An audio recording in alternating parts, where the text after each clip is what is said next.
Today we're going to talk about filming this Kawasaki commercial for a golf cart, but they don't call it a golf cart, they call it a nav. And you wouldn't think that a golf cart commercial would be so stressful, but it was. Now the job went great, but it was a nightmare as a location manager. Why?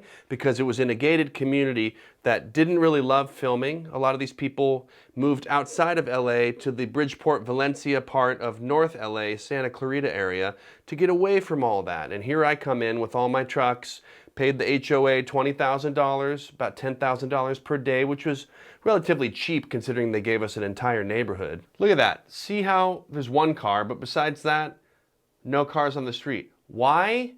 Because of me. It was a headache, man. I learned on this job I should have hired an assistant. I should have demanded that I had an assistant to knock on all the doors and deal with the neighbors while I was dealing with everything else, which was a lot. And I ended up doing both at the same time, trying to park trucks while also deal with angry neighbors, and it got stressful. I definitely stress cried on this one. We basically just pissed a lot of people off, you know. Part of it had to do with the calendar. It was this company out of New York, and they came in, and we basically had like 48 hours to notify this neighborhood that we were gonna just like clear all the parking on the street. Even though most people have driveways, they're used to parking their vehicle on the street, and that just really pisses people off out here. We have this whole tennis scene, and see the shot here where she's looking through the fence? That was a huge ordeal. You would never know, but basically they had this big tarp, the city of Santa Clarita, for this public city park in front of it, and we couldn't get that shot. We had to be able to take it down, and at first they wouldn't let us take it down, and then we finally got the okay, but it took like hours to take it down. It's these steel like hooks. I had to get art department in there, like 3 or 4 people, hours before we were scheduled to shoot so they could take it down. Big part of this comedy scene where she gets hit in the head right here.